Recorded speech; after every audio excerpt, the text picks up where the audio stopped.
Wow, friends, we did it. Cheers to 200 episodes together. I can't believe we've shown up together in this space for 200 weeks. That's almost 4 years together. And whether you've been with us since episode 1 or you're just tuning in today for the first time, welcome. I am so grateful to have you here. And I cannot express enough my gratitude for all that you have brought to the show. Thank you for every time you've chosen to hit play on an episode. Thank you for every time you've shared an episode with a friend. Thank you for leaving us these amazing reviews and ratings. I read every single one of them and I treasure all of them. Also, a huge thank you if you have ever sent us a message when something resonated with you or when you have applied something to your business that has impacted you in a positive way. All of that makes this worth it. And I could not do this show without the many other talented individuals who have contributed to its success, both past and present. So a shout out to Paige, to Kate, to Danielle on our content team, and an especially big thank you to Sabrina Nasser, our podcast producer of the last 3 years. She is really the leading lady behind the scenes, making all of this magic happen for you every single week. So please join me in giving Sabrina a sincere thank you for all of her efforts. Also, in thinking about how I wanted to celebrate this milestone with you all, I felt it was only fitting to feature your voices, our amazing listeners, as the guest stars of today's episode. So we're doing a listener Q&A. It's been a long time since we've done one of these, and I wanted to make sure that every single person who submitted a question had a chance to be featured in this episode and to have their question answered. So to do that, we decided to split this Q&A into 2 parts. So part 1 is airing today. I'll be answering the first 10 questions in this episode. And then part 2 is going to drop on Wednesday, where I'll answer the remaining questions. And I just want to commend you all, by the way, for submitting such high quality questions. It was so much fun going through and answering these for you all. So without further ado, let's roll into question number 1. Hey, my name is Isabel Sali, and I'm an email copywriter and strategist. My question is, if you were just starting your visibility journey today, what would your top 3 goals be, and how would you get started? Hey, Isabel, great question. If I were starting my visibility journey over today, assuming I have no social media following, no email list, I think my go-to approach would be to utilize this concept of borrowed traffic, which if you've been in my community for any amount of time, you've heard me talk about before. And it's this concept of leveraging other people's existing audiences who have already conveniently gathered your ideal customers or your clients together in one place. So instead of relying only on selling to your own existing audience, which in this scenario we're assuming is 0, you're instead getting in front of other people's audiences, of the right people who have the problem that your service or product is designed to solve. So 3 easy ways I would do this is 1, I would participate in a bundle or a summit. I'm talking about virtual summits here. Bundles, if you're not familiar, are typically collaborations where anywhere from 10 to sometimes upwards of 30 experts are coming together and each contributing a digital product that they normally sell individually on their own sites.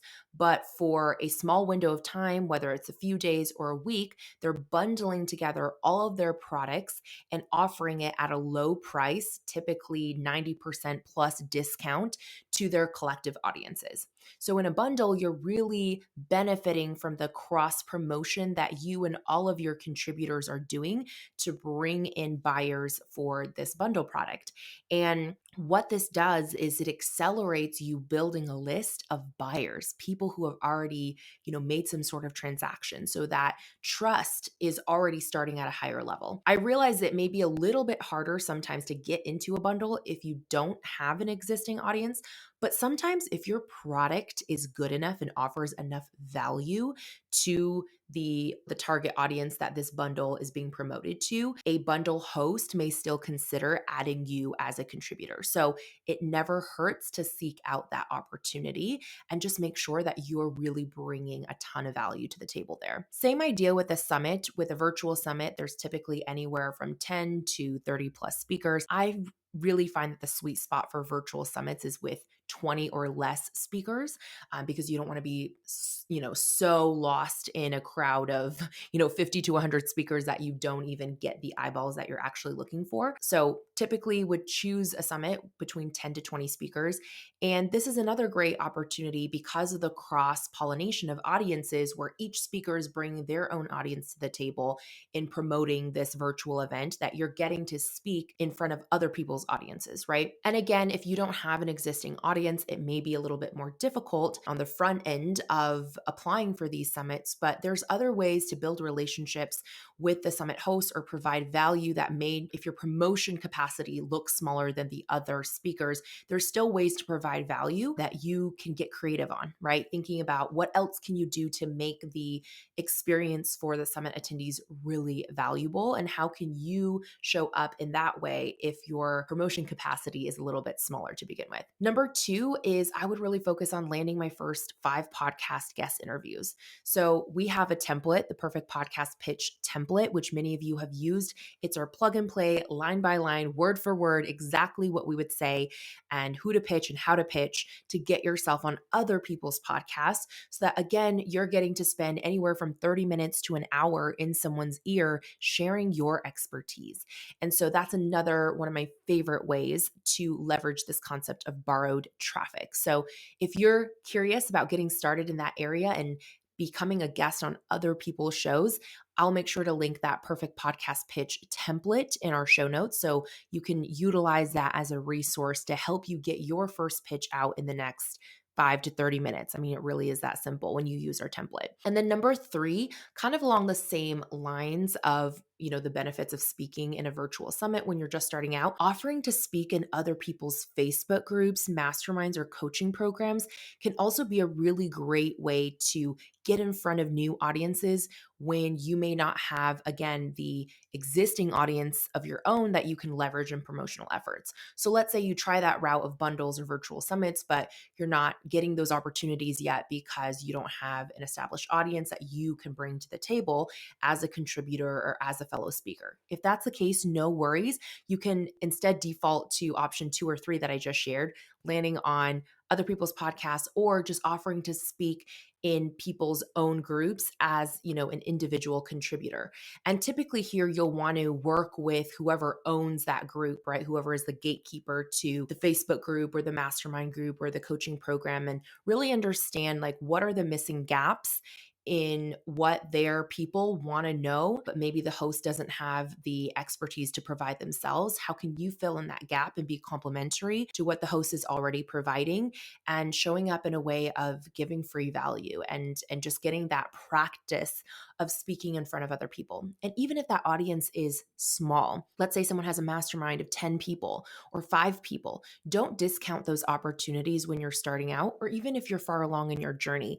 It's always going to be more impactful for you to get in front of 5 of the right people who you can actually help than 500 people who don't have a need for the service or product that you're wanting to get out there. So don't discount those opportunities. And I hope you get to try one of these 3 ways to fast track your own visibility. Hi, my name is Mangla from Expat Business in a Bag. And my question is, how do you get people to reveal so much about their businesses and the numbers that they share with you? I mean, in the recent episode with Amy Porterfield, she shared information with you that she had said she hadn't even shared with her own audience.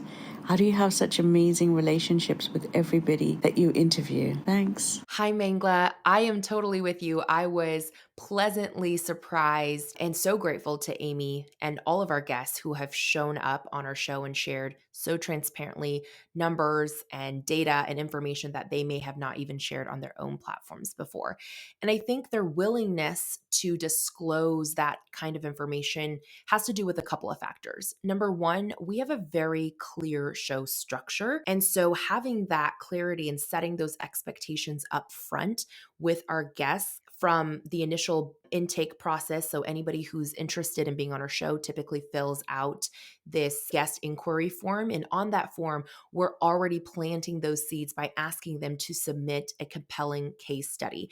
And we make it very clear that our business show is different from most others in this category because we're not just focused on having someone share their founder's story or having them, regurgitate their same 5 expert talking points that they've already shared on other people's podcasts. We're really here to bring you the answers to the questions that you can't Google, right? That's our show's tagline. And so in keeping with that, we are making sure that we're telling our guests, hey, if you want a chance to be on our show, it's not as much about, what's your notoriety or, what your audience size is or any of those things. Although those things can be helpful, what we're really here and what we're really focused on is bringing the best quality content to our listeners. And in order to do that, you have to be able to pitch us a compelling case study and provide the supporting numbers around it to help us understand why your specific strategy is something that we haven't already covered on the show and why our listeners would be interested in hearing it, right? So I think setting that clear expectation from the get-go is really, really important. And we've produced consistent, excellent content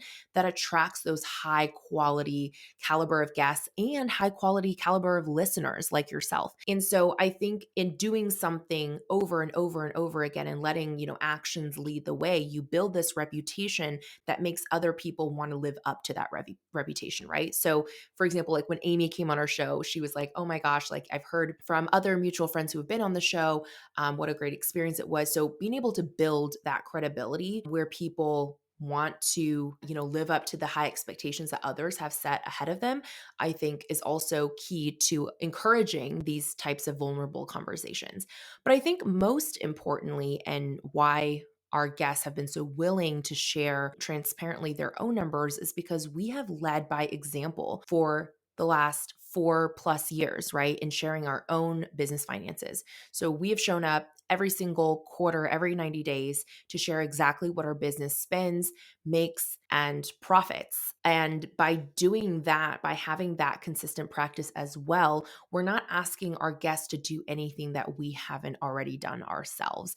And so I think that reciprocal nature in finding like-minded guests who share our core value of transparency and wanting to further that mission and normalize conversations around money, especially for other women in business, has really been, again, instrumental in bringing on the right people who are unafraid to go deep.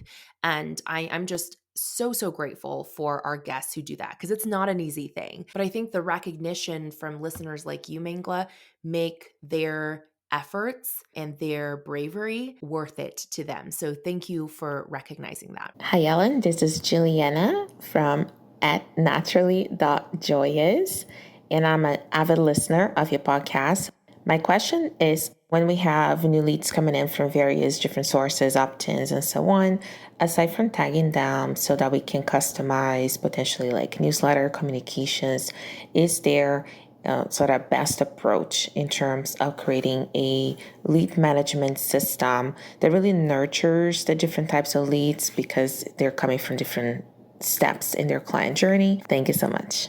Hi, Juliana. Ooh, I love how you're thinking so many steps ahead. This is such a smart question. I'm going to be honest and say that I am not a CRM expert, so this isn't necessarily my area of expertise. But what I do want to share here is I think one of the best ways that you can go a step deeper in segmenting your audience is actually a strategy that we recently started implementing thanks to our friend Linda Sadu, who's the queen of personality quiz funnels. We created our own personality quiz with her help. What's your CEO style? And what's unique about the way that Linda structures personality quizzes is that the results of that quiz help segment your audience by their buyer personality types. So you're able to segment them by their buyer behaviors, meaning that when you go to create content or to create promotional content, you're able to better tailor the selling experience to your different buyer types. And if you're curious to learn more about what this process looks like, we really go in depth into this in Linda's episode on our podcast. So we'll make sure to link that in the show notes below if you haven't already heard it. But I think personality quizzes are an amazing way to just dig a little bit deeper and more finely segment your audience. I think also surveys are very underrated to understand your audience more deeply. And again, just continue to build a more holistic profile of each person in your audience in your chosen CRM system.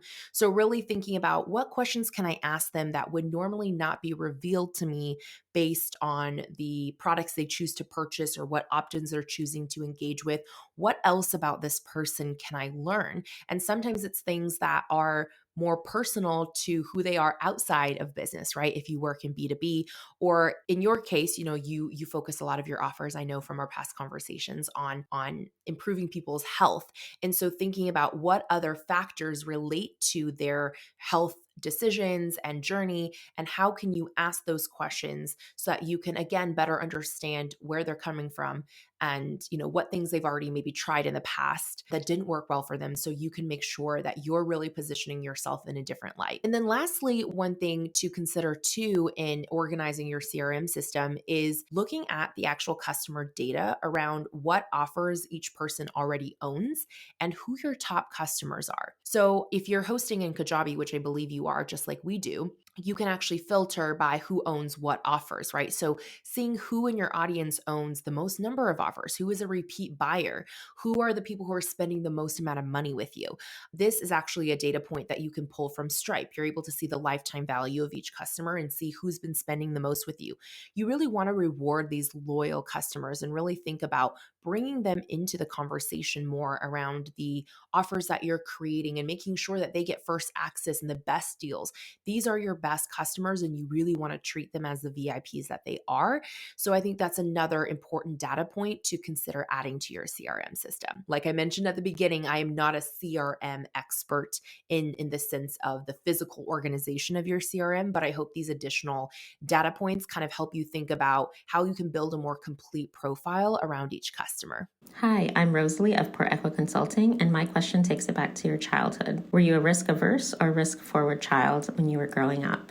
And how has that evolved or changed as you become an entrepreneur? Hey, Rosalie, I love this question about my childhood. I had to actually really think about it for a second because the answer isn't so black and white. Socially, I would consider myself having been a more risk averse child, mostly because as a first generation American, as someone who immigrated to this country at a young age and grew up with immigrant parents, kind of lived between two cultures and two worlds my entire life. And especially as a young kid, your biggest fear is wanting to fit in and to belong. And so I think in wanting to learn this new culture of living in America and, the town that I grew up in, although we had a very strong Chinese community, at the same time when I was in school, most of my peers were white, and were many generations deep in living in America. And so trying to assimilate to my peers and remove the parts of me that might, put me in a position to be ostracized or to be othered or to be bullied or whatever it was, I wanted to just make myself blend in as much as possible and not stand out from the crowd in that way. And so I think socially in my younger years, I definitely was more risk averse in that aspect. But personally, like who I was on the inside, and especially in the privacy of my own home or in an environment that I felt really, just free to be who I was, I definitely am a more risk forward person. So I think my strengths, curiosity and optimism, have always been two of my biggest superpowers. I'm someone who's endlessly curious. I always want to learn. And when I find something that piques my interest, I'm really of that mentality where there's a will, there's a way. I'm that type of person, right? So, this showed up in my life very early on, I would say. The earliest memories I have around this idea of being more risk forward is as early as fourth and fifth grade, discovering that I had a talent for writing. And entering writing contests and seeking out these sort of opportunities. I've always been that person that is like, I don't need to wait for an opportunity to come my way. I can go out and create it, or find a way, or find the right person to connect me to whatever I need, right? And so, that evolved over the years from primarily writing contests to maybe entering music contests later. There were lots of experiences in my preteen, teenage childhood where I got some really cool opportunities on the music side of things because I was going out and, seeking out these things and putting myself out there in entering these different types of music competitions. Like, I'm thinking about, one, there was this one like jingle contest one year that I won, where I got to go out to LA and attend this awards ceremony for a bunch of people in the entertainment industry, which was so cool to me I must have been a sophomore or junior in high school. Or I remember also in high school, there was a time where I got to be an opening act for this like tour around all these different malls in America that was headlined by Demi Lovato. She didn't play at the stop that I played at, but I remember just, like, what is life? I'm just here playing on my keyboard and singing in front of this crowd. And, I didn't necessarily have an aspiration to like be a professional musician by any means, but just anytime something's interesting to me, I'm like, yeah, why not me? Why not do it? Why not try for it? Right. So there were lots of examples like that. I can also think of a time in middle school. This was right around when High School Musical came out. So I was obsessed with the original in sixth grade, right? I watched it over and over and over again with my sisters. We memorized all the songs, all the choreography. And I remember being so excited when I heard that the movie was being turned into an onstage production, a theater production, and for kids. And so I, immediately, of course, took to the internet to search if there was going to be a local production in my town. There was not. But on Google, I found that there was going to be a production of the show in Pennsylvania, which is clear on the other side of the country. I'm on the West Coast, that's over on the East Coast here in the US. And I'm here like a 12, 13-year-old kid. And I don't even remember if I told my parents that I did this right away, but I like recorded an audition tape. I mailed it out to the casting director for this local theater production over in Pennsylvania. They somehow accepted me and paired me with like a host family for the summer who was willing to let me stay with them if I wanted to come out for the 3-week period that this show was being rehearsed and run. And somehow, I don't even remember how, I convinced my parents to let me do this. My mom actually traveled with me to Pennsylvania, and we stayed there for a couple weeks. And I was part of this local production of High School Musical on stage. And it's funny looking back at these things because they're not in any way related to, what I do today. But I definitely do think my willingness to try things and just let myself experience things, even if I didn't really understand like what the end purpose was, really has shaped who I am as an entrepreneur. And most importantly, I think has allowed me to move faster in my business in terms of my speed of taking action on new ideas. And because of that, because of my willingness to take action and not be so caught up in the dilemma of, oh, what if, this doesn't work out the way I want, or what if it's a failure, or what if, all these what ifs that can really hold us prisoner. I find that I'm not so tripped up by those because of my experiences as a child in that regard. So anyways, that's probably a much longer answer than you were even looking for, but that's what came to mind when you asked this. Hi, my name is Victoria Davis. I don't currently have a business, and that goes in with my question. As someone who has had several businesses and business ventures that have not worked out, how do you start from scratch, including branding, business name, social media, all of the above? Hey, Victoria, I am so glad you asked this. This is a problem that I think a lot of beginning entrepreneurs often struggle with, is feeling like there's so many options out there, right? And there's so many shoulds or to-dos that feel like I need to get my business name set up and have this polished branding and create all this content on social media before I can, do anything, before I can actually acquire my first customer or sell something. And if I'm being completely honest with you, I think that all of these things, branding, your business name, social media, they're all really important, but they're all long-term success strategies. And so when you're just right at the beginning, I think putting all of your focus and energy into those types of things can actually be a huge distraction. And what I think is really going to actually get your momentum off the ground and get you doing things is to actually get really clear on one simple question, which is this: what problem or desire do you solve or fulfill, and for who? That should be the biggest question you're asking yourself and focusing your attention on getting clarity on first. Because once you have clarity on that piece, the container through which you deliver that solution, right? It's going to refine itself naturally over time as you experiment with different containers and you iterate on what works and what doesn't.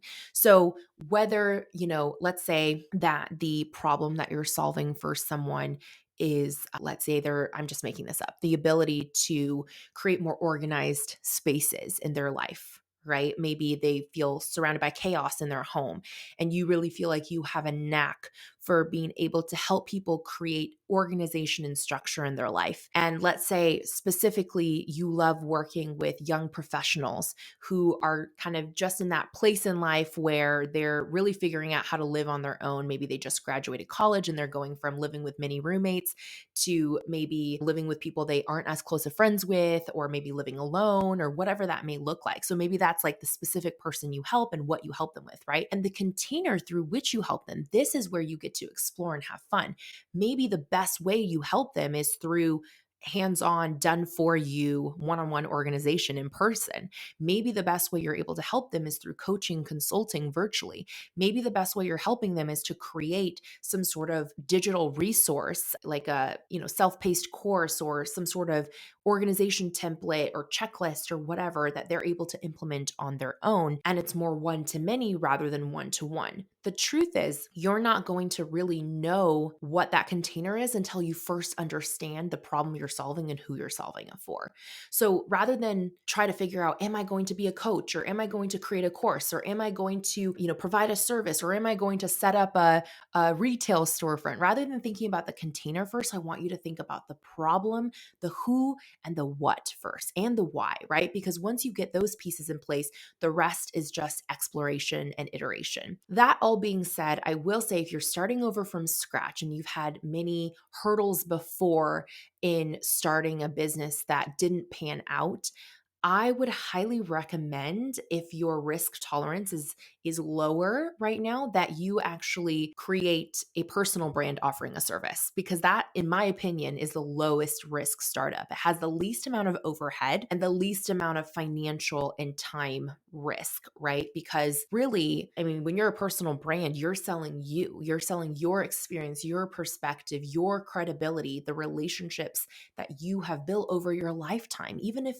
not as a business owner, just who you are, Victoria, as a person, building around your name and your personal brand, and then offering a service, a done for you service or a done with you service, I think is going to be the fastest way for you to really test and get that more immediate, intimate feedback on what's working and what isn't, what you like and what you don't like. And it's going to also fast track your ability to get your first dollar. And that way you can also kind of delay a little bit some of that other more long-term success stuff, like your branding and your business name. You don't have to think of that from day one if you're building around your personal brand, because your name is your name.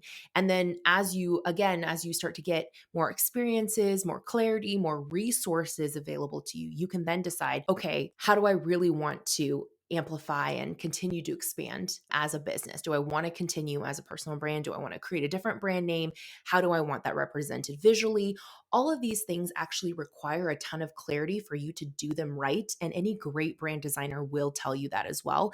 They really can't help you bring your vision to life if you don't first have that clarity as a business owner around what you actually do and who you're helping. So I hope that this is helpful to you. Hi, my name is Christina and I am from Gem Creative Co. And my question is, what is your best piece of advice for juggling the transition between solely a service provider into offering online education? I have been in this limbo period for a little while now, enjoying the process of serving clients one-on-one with branding services, but knowing that I want to provide brand building education to a wider community. So, Ellen, I would love to hear from your experience. I know that this was something that you did earlier on in your business journey, but All that to say, you know that I'm the biggest fan of Cubicle to CEO, and I look forward to hearing your thoughts. Thank you. Hi, Christina. Well, you know that we are your biggest fans too here at Cubicle to CEO. Those of you who don't know, Christina is actually the designer behind our brand refresh last summer. So when we recreated our Cubicle to CEO logo and all of its surrounding branding, Christina is the mastermind behind that. So thank you, Christina. This is a great question, and there's many routes that you can go when you're trying to make this transition, right? So I'm not saying my way is the only way or the right way, but this is what worked for me. And I just kind of want to impart some of the things that went through my mind as I was making this transition. I think first and foremost, and you already know this, Christina, from having been in our Pay to Create challenge, but I really believe that if you're going to create any sort of digital product, especially your first one, the best way to do that is to pre-sell your product. So actually get it sold to a few paying students or a few paying customers before you ever create it. This reduces your time and your energy and your money risk to almost zero. Because if you don't get the buy-in from your audience or from the marketplace, then you're not out anything, right? You didn't already pour a bunch of your time into creating something that people didn't want. And so I think pre-selling is number one. Like, let's just get your first digital idea out there, get it validated in the marketplace by ensuring that there are actually people who want to buy into it. And then through the process of creating your first product, you're going to learn so much about yourself and what you actually enjoy about being an educator. And some of those things may surprise you because through the process, you may realize you actually don't like it as much as you may think, or you may be attracted to parts of it that you weren't aware of before. And there are other parts that you know you want to stay away from. But you won't know that until you actually have the experience of teaching students or being in that process. So I think the best first thing you could do is to pre-sell your product and just give yourself the space and the opportunity to experience what it's actually like being in the online education space so that you can learn more about how you want to proceed from there. But the second thing I think to highly consider, and this is where risk really comes in as an entrepreneur and your willingness to lean into that. You know that saying that you can do everything, but you can't do it all at once, right? And I really believe this to be true when you're trying to make a transition from one business model to another. If you hold on to all of your existing clients and you're operating at the same capacity in trying to serve clients one-on-one as you always have, while still trying to add in a new element to your business like online education, that's a surefire way to burn out and to do neither very well. Right? Because if you have a finite amount of resources and you're trying to add in a new layer to your business, you're going to have to figure out a way to reallocate those resources.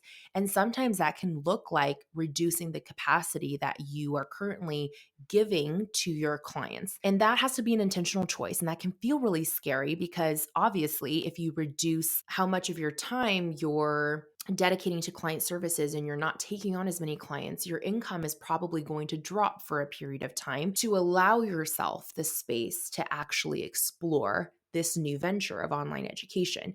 And that is scary. I'm not going to lie. And that's a decision I had to make. And I didn't make it lightly, but it was something that I realized about myself that for as long as I had my boutique agency and I was serving all of these clients at the level that I wanted to, that they deserved for what they were investing in me, I would never truly have the ample space and time to scale the education side of my business. I would have to physically create room in my calendar to do that right. And in order to do that, I had to let go of many of my clients to create that room for me to really explore what it would look like to build the education side of my business. And so it was taking a few steps back in order to spring forward at a later time, right? But that delayed gratification, that gap can often feel so terrifying to people that they never give themselves the space to explore. So they keep going at the exact same speed that they already are in their current business while also trying to add on a secondary layer. And that's when, again, like I said, neither side really gets the attention they deserve. So I think ultimately the ball is in your court in deciding what season of your life, what upcoming moment in time would you feel comfortable taking that risk in perhaps reducing your client load to allow time and space for you to explore online education, get your first product out there, pre-sell it, and actually be in the process of being an educator so that you can fine tune how you would like to proceed with that. Hi, my name is Carol Umansor, and my business is Born to Be Seen, which is all about building a practice of emotional wellness. My IG handle is BTOBSEEN, so B to Be Seen. And my question is about transitioning from an education space into small business or into business. I'd love to learn, how can I translate my skills to this world? How can I apply what I know in education into business and just understand what business model fits best? Thank you. Hi, Carol. I'm so glad that your question followed up Victoria and Christina's question, because I think my answer is actually a little bit of a combination of what I've shared with the two of them. So just in case you haven't listened to my answers to Christina and Victoria's questions, they're the two questions right before you. So just rewind a couple minutes and listen to those first. But I would say that when you are thinking about translating your skills as an educator into the online business world, there's actually so many transferable skills. So that's the good news, right? Is that you've already really fine-tuned the skills around how to synthesize what you know in your head and be able to share it in a way that helps someone with, a lower level of experience than you adequately understand and apply your teachings into their actual life. And then also, as an educator, you have great communication skills, I would assume. You know how to collect and apply feedback, which is really great. You know how to lesson plan. You know how to create diverse learning experiences, because I'm assuming if you come from a traditional education background that you've had to work with students who may learn in all sorts of different ways. So you actually have a huge leg up, I think, in terms of being able to create a really rich learning experience for your students. As far as how to really make sure that you pick the business model that fits best for you, I think that kind of goes back to what I also shared with Victoria, which is that the more important thing is to really understand what problem you're solving for your customers in your small business and who that customer is. Instead of starting with the container first or the business model first, understanding that piece first, the who and the what, and then building backwards, reverse engineering from there and saying, okay, which business model would best allow me to deliver that result to that end customer or client? And I will say that when you're first starting out in small business, and again, this kind of goes back to something I shared with Victoria as well, I do think that working in a one-on-one capacity, even though it's not as scalable, I do think that one-on-one services is one of the best learning environments for really deeply understanding the end person that you're serving. You really get to be so hands-on and see so many aspects and get to ask so many questions in a way that creating a business model that's, you're starting out in the one-to-many world, you don't get that level of feedback or experience as fast, I think. And so I do think there is a lot of merit to considering that one-on-one business model first, and then perhaps graduating from that if you decide that's not scalable or sustainable for you long term. So I hope that answers your question. I really just want to say I think educators are the unsung heroes of our society. So thank you for your contributions already in that field. And I know you're going to do so well as an entrepreneur or as a small business owner, because you already know how to think creatively in terms of problem solving, how to think outside the box, and how to really create a world, right, for your students and for your future customers that's going to support their growth. So I have no doubt that you will be highly successful in that. Hi, my name is Julia of Julia Kenyon Design. And my question is, do you ever get feelings of imposter syndrome or inadequacy that pop up, maybe surrounding your pricing or your offers? And what do you do to overcome those? Hey, Julia, I'm so glad you asked this question, because the straightforward answer is yes. I definitely get feelings of imposter syndrome or inadequacy from time to time. I think it would be dishonest for any of us as entrepreneurs to say that we never feel that. I think it's part of the human experience to feel fear, especially when we come across new challenges that we haven't had to deal with before. But I hope that what I'm about to say next will encourage you, because this is something that has really stuck with me, is understanding that everything new is always going to feel difficult, but it's not because we are not capable of doing the thing. It is just because it is new. And I think the moment that you truly understand that, your challenges that you face or the things that may feel like they're harder than they should be don't reflect on your ability or your potential or your worth as a person or as an entrepreneur. I think when you really understand, oh, it's just because it's new to me. It's a new skill that I have to develop, and why would I expect that I would be excellent at this from day one, right? I think that applies in so many situations. And especially, I know you mentioned pricing your offers. And that is definitely a place where people can feel really insecure sometimes when they're expanding beyond the safe level of pricing that they have been able to successfully sell at.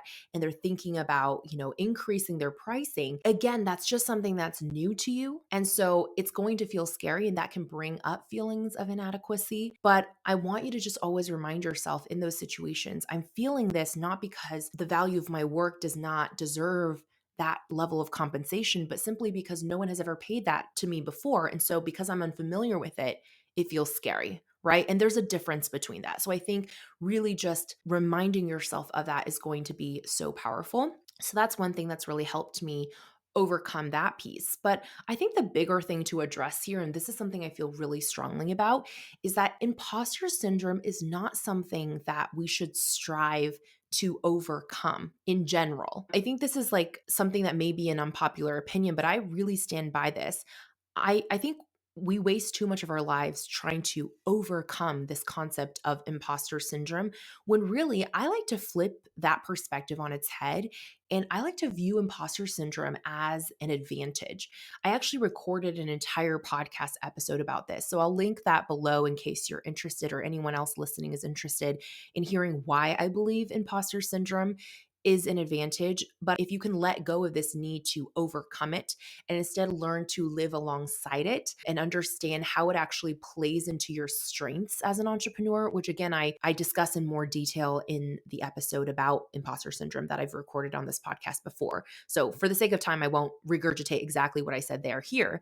But again, it's linked in the show notes. I think though, if you can, like I said, let go of that need to overcome this thing, it's actually going to serve you a lot more in the long run. And I think with pricing too, especially when you're challenging yourself by increasing your pricing beyond a level that you may feel traditionally comfortable with, it's important to remember that sometimes our brain can really freak out when there's a large jump, but it's much easier to incrementally do anything, right?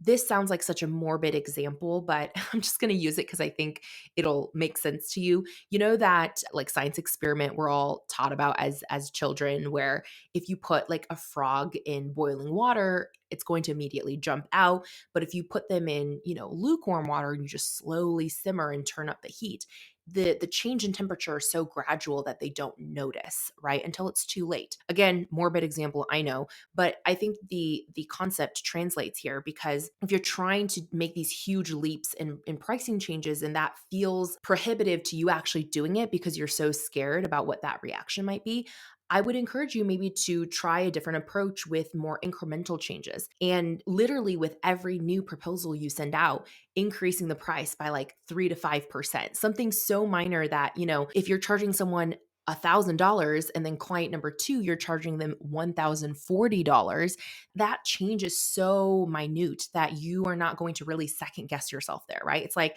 yeah, your brain can realistically understand it. If someone's willing to pay me 1,000, they're likely going to pay me 1,040. It's really no big deal. But then that incremental increase is going to compound. So it's like, okay, well, if client number 2 pays me 1,040, could I charge client number 3 1,100? And then client number 4, could I charge 1,250? And then client number 5, could I charge 1,400, 1,500, right? And you see how it just starts to climb in a more exponential way without you really noticing, without you feeling like, oh, I have to make this jump from $1,000 to $1,500 or $1,000 to $2,000 overnight. Now, of course, the caveat here being that the value of your service has to actually match that incremental increase, right? So by no means am I advising you or anybody listening to this podcast to up the price on every single customer just for the sake of it, because eventually you will hit a litmus where the value of the work that you're doing or the solution you're providing may not actually match up to what you're charging. And that's one of those things that you do have to stay aware of, and really understanding, okay, this is the level I want to be at. Is my work reflective of that same value exchange? And if it is, and I'm just undercharging, how can I get there as fast as possible in these smaller increments? So that's something that I would consider. But I know you in person, you're a brilliant individual. And I have no doubt that if you let go of the fear of hearing a no and you really lean into, okay, what if I just put this out there and see what happens? You may be surprised by the magic coming your way. Hi, I'm Jana with Phoenix Ventures, Phoenix Pet Care, Phoenix Functional Fitness, Phoenix Polyphonics, Sisu Warrior Princess, and Jackal the Hybrid, and I'm antisocial.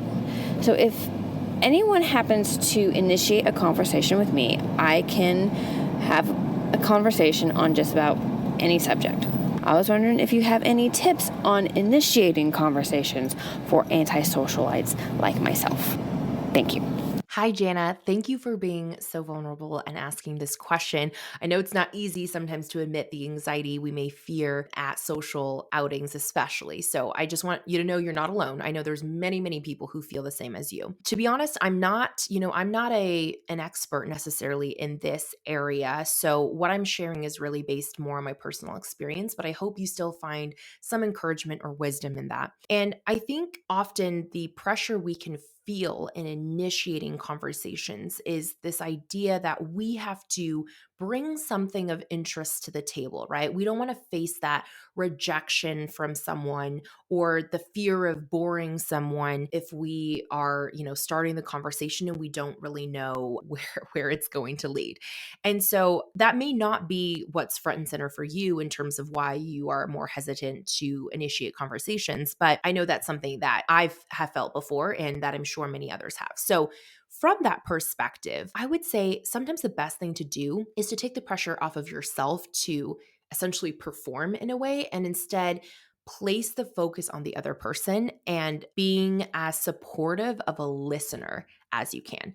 And the best way to be a supportive listener is to ask really great questions. And I think when you remove that need for, okay, what conversation can I bring to the table and what can I say that would be interesting? Instead saying, how can I show up as the most interested person? So instead of showing up as the most interesting person, how can I show up as the most interested person? How can I really tune into what people may already be talking about and pipe in with additional elaborating questions? Or how can I come up with a few questions that I can bring into any social setting with me and just use those as your conversation starters, right?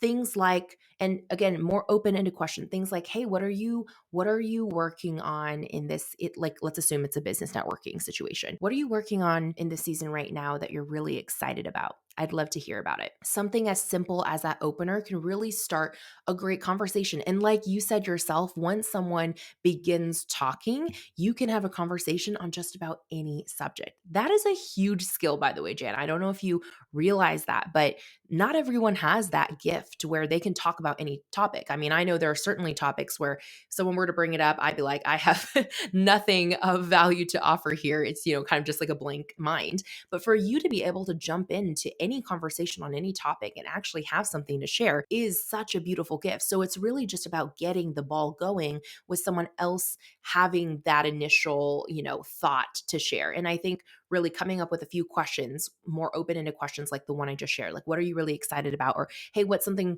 great that happened to you recently that I can celebrate with you? Like positive questions that, show your interest and make people want to share with you, I think is just going to be such a great way for you to then be able to jump in and continue that conversation with them. Hi, this is Alicia Martinez, owner of Divergent Financial Advisory Services. And my question for you, Ellen, I'm hoping is a fun one. I don't know about you, but as a business owner, especially a female business owner, I often am gifted with unsolicited business advice that just has to make me tilt my head or laugh a little bit. So what I'm wondering is, what is the absolute worst piece of business advice you have ever been given? And how did you respond when you were given that advice? Hey, Alicia. Okay, I'm going to be really, really honest with you. This is probably not the answer you were hoping for, but I wanted to be, frank. I feel that I couldn't think of a specific bad piece of business advice because if I'm being really honest, I feel like when I get a piece of advice that I don't resonate with or that I feel doesn't apply to me, I just kind of forget it. Like I kind of have goldfish memory where I'm like, oh, like it doesn't matter. So I just kind of let it roll off my shoulder. So to be honest, I really tried, like I was racking my brain thinking, okay, is there a specific instance that I can think of when someone says something that really, just didn't sit well with me. And I just couldn't, at least in this moment. Maybe at a later point, if I do, I can revise this statement. But I think also a part of that though is that I've gotten really good at two things. One of them is really trusting my intuition on something, which I'll expand on that in just a moment, but also being able to really discern what is for me and what is not by having a deeper understanding of the context through which someone delivers advice. Because that's the other nuanced thing about bad advice, right? Quote unquote, bad advice is sometimes something that someone shares could actually be really great advice for someone else, but could be detrimental advice to you if you chose to apply it. So I don't always think that advice is so black and white, like always good or always bad. Now, of course, there are some things that I think universally is just bad advice, but I think in most situations, especially when it comes to business, it's a little bit more complex than that, right? And I think that's where context really becomes key to deciding, again, what is for me, like what can I take with me and what is mine to let go, and I don't need to hold on to that, right? Let me go back real quick to the intuition piece of this. This really comes from having a deep knowing of what I feel is right for me and what I feel very excited about moving forward with. And there have been times where I've wanted to do something where I know on paper my decision doesn't make sense, or someone might, be hesitant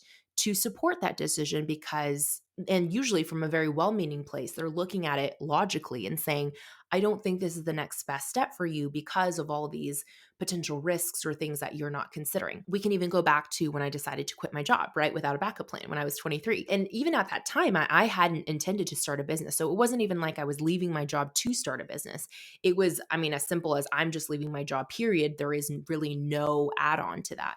And so there were many well-intentioned people who told me, that's not a good idea. A gap in your resume is going to make it more difficult for you to find a job later. It's better for you to wait until you have a job lined up before you leave, or make sure you stay at least a year so it doesn't look like you're job hopping. Like there were all these sorts of, pieces of advice that, again, I think came from a well-meaning place. But for me, I just had such a strong intuition that it was time to leave and I needed to do it now. And that intuition has showed up many times before over the last 5+ years of being an entrepreneur. And I think every time that I have trusted myself, it has worked out the way that I think it was meant to. And I think part of that is giving myself the permission to pursue something, even if it may not make sense to other people, and at least give myself the opportunity to prove myself wrong. I think so many people operate in the opposite way, where they're the first to actually reject themselves. They're the first person to be like, oh, well, this could go wrong, so I'm just going to reject myself from this opportunity. Whereas I kind of operate in the opposite lens, where I'm like, look, I could be totally wrong about this and all of you could be right, but my intuition says I should do this. And I'm going to at least give myself the opportunity to prove myself wrong. Like if it does end up in, a fiery, dumpster fire, well, at least I gave myself the opportunity to get to that conclusion, right? At least I didn't preclude myself or exclude myself from even having the opportunity to find this out. And so that has been really helpful for me. The other thing in how I react to advice, whether I agree with it or not, is looking at the context of it. So I'm often asking myself internal questions, or, trying to understand, like, where is this person coming from? First of all, like, is this coming from a place of care and compassion, or is this coming from a place of fear or judgment? Because immediately, if it's from a place of fear or judgment, I can pretty much kind of stop listening there, right? Because it's not coming from a place that I should give it any consideration to begin with. But let's say it is coming from a well-intentioned place. I might ask myself questions like, is the person giving this advice someone whose values align with mine? Is this person someone who has accomplished the goal that I want to accomplish? Because if it's someone who has never actually, to quote Brene Brown, been in the arena with you and they're just throwing shots at you from the cheap seats because they've never actually walked the path that you're about to walk, but they want to add their 2 cents to it, I am less inclined to take their feedback seriously because they haven't done the thing that I want to do. But if this is someone who has done the thing that I want to do and they've done it in a way that feels in integrity with how I would want to accomplish said thing, I'm going to pay a lot more close attention to what that person has to share, right? Because there's so much wisdom in hindsight and not going to discount that. So those are just a couple of things that I might consider internally when I'm looking at the context of who is saying the advice and what they're sharing, right? Is this a person that I trust? Are they coming from a place of care and compassion? Have they achieved the thing that I want to achieve? Have they done it in a way that aligns with my values? Do they even have the same business model as me, right? Because again, what's good advice for one person in a specific industry or specific business model may be a horrible piece of advice for someone else. And that's why context matters. And so these are just a couple considerations that I would impart to you in thinking about next time maybe you get a piece of advice that makes you just kind of shake your head, roll your eyes. I totally get it. Unsolicited business advice is not a fun thing to deal with, but I think sometimes there can be learnings in it. And so even though this wasn't an exact response in terms of like one specific instance, I hope it was still helpful to you in discerning next time you receive any advice. Hi, my name is Michelle of Her Healthy Habits at the Michelle Poolani. And my question is, what do you find to be the key difference between creators who are quote unquote doing all the right things they're supposed to and not seeing growth in follower count or revenue versus those who take the same consistent actions but see some version of explosive growth in their presence and in their business? Hi, Michelle. I love that you're asking for my hot take on this. I feel like that's right in line with our show format of asking our guests a hot take. But this is a tough question because like many things in business and like many of my answers so far, there isn't a black and white rule to why sometimes two people can take the exact same actions and come away with completely different results. However, I do have a few thoughts on this. First, I think it's important to address not treating your business or the actions that you're taking in your business like a task rabbit. Let me quickly clarify what I mean by that. I think oftentimes business owners fall in this trap of being told these are the things you should do, quote unquote, to, reach some level of success. And they start to treat the actions that support that, these shoulds, as you will, as tasks on their to-do list, and they're just mindlessly checking them off to say that they did them, right? Things like posting every day on social or sending out an email to your list or whatever it may be, these things that you feel you should do because somewhere you've been told that. You never maybe stop to question why you're doing that, and you just treat it as an item to be done on your list. So at the end of your day, the more tasks you check off, the more productive you feel, or the more you feel like you've actually worked in your business. When in reality, sometimes the things that you're doing are not actually progressing you towards what you want, right? But because we've been trained that, okay, these are our shoulds, and if we cross off as many things as we can, we're doing the right things. So I feel like that's the most important thing to address first, is getting away from that mentality of treating your business like a task rabbit, and instead thinking about, okay, instead of looking at how much can I get done and how fast, instead really asking yourself, what is the purpose behind every action I'm taking, every task that I'm doing? Because as we all know, the right actions versus the wrong actions, and I say wrong in terms of not like ethically wrong, but just maybe wrong for you in terms of supporting your goals, it all depends on the context of who is taking the action and the goals they actually have, because those vary from people to people, right? I always give the example that if you were to plug in the wrong address on your GPS, you can take all the right directions there. Like you can turn at all the correct stoplights, you can stop at the right stop signs, you can go down the right streets, you can follow those instructions to a T and still end up in a destination that is not the one you want. And at that point, you can't really blame the GPS. It wasn't that it fed you the wrong instructions or directions to get there. It's that your input was wrong to begin with, right? Wrong for you because it wasn't leading you to where you wanted to go. And so I think you really have to consider first, what is the actual goal of any action or item that I'm doing? Because if we're going back to your original question of two people doing the same things, if you don't dig deeper below that surface level of just observing what they're doing from the outside, two people could be doing the same thing, but their end goal or objective might look completely different.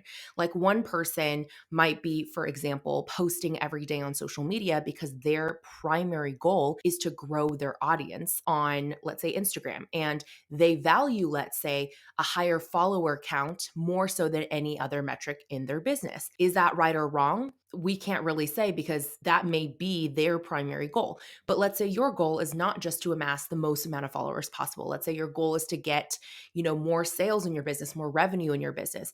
You and the other person could be doing the same thing, and they might be doing that and getting to their goal of reaching a higher number of followers, but you might be doing that same action and not getting any closer to increasing your revenue because your two objectives, your starting points for where you're wanting to go were different to begin with, even though you're performing the same action. I hope that's kind of clicking for you. What I would instead encourage you or anyone else listening who maybe struggles with this and looking at, hey, I'm doing the same things as the person to my left and the person to my right. Why am I ending up in a different place? Is again, to get really clear on ultimately each action that you're taking. What is it that you're actually hoping to do and reevaluating if the actions you're taking are actually the ones that best support that goal? Because again, without knowing the context of other people's businesses, it's hard just to copy paste a strategy, right? Context really is queen here. But also looking at understanding where your sales leak is. This is another big piece a lot of people don't take the time to understand. And that's the different levers in your business that ultimately contribute to the growth or decline of your business in terms of profitability or in terms of cash collected. And those three levers are traffic, leads, and sales. So everything you're doing in your business is either leading to more traffic, more leads, or more sales, right? Or not. And so you kind of have to understand what is actually bringing in the traffic in my business, because some people view traffic building activities as sales activities, and they're not the same thing at all, right? Traffic is all about getting more eyeballs, more awareness on what your business is, who you serve, and how you serve them. Leads is getting that movement from awareness to consideration, right? Someone actually giving you a piece of information for you to continue to nurture them into a sale. And then the sale itself is actually taking someone that final step to, okay, I'm actually going to purchase and become a customer. Those are three completely different things and they require different actions. So first of all, you have to understand within your own business system, what are the actions you're doing that are supporting those three levers? And then further evaluating to see, where's my biggest leak happening in my business? Like, am I crushing it in the traffic department? But once I get the eyeballs to me, they don't seem to move any further into a lead? Or is it like, no, I'm actually crushing it in traffic and leads, but it's that jump from lead to sale that is falling short? Or is it like, no, if I get a lead in the door, I'm crushing with sales. Like almost every person that's becoming a lead also becomes a customer. But my problem is that I don't get enough traffic. I just don't get enough actual people into my pipeline or into my ecosystem to begin with to even have the opportunity to convert them to a lead or a sale. So understanding those three levers and where your leak specifically is happening is going to allow you to better assess which action items you need to take to address that problem or that leak. Hi, this is Laura Camacho of at Speak Up with Laura. I'm a communication coach. I have a podcast called Speak Up with Laura. It's rated number 4 for communication skills, but I'm getting bored with it and I just feel like it's lost its sizzle. I feel like some of the guests that I get lots of people that want to be on it.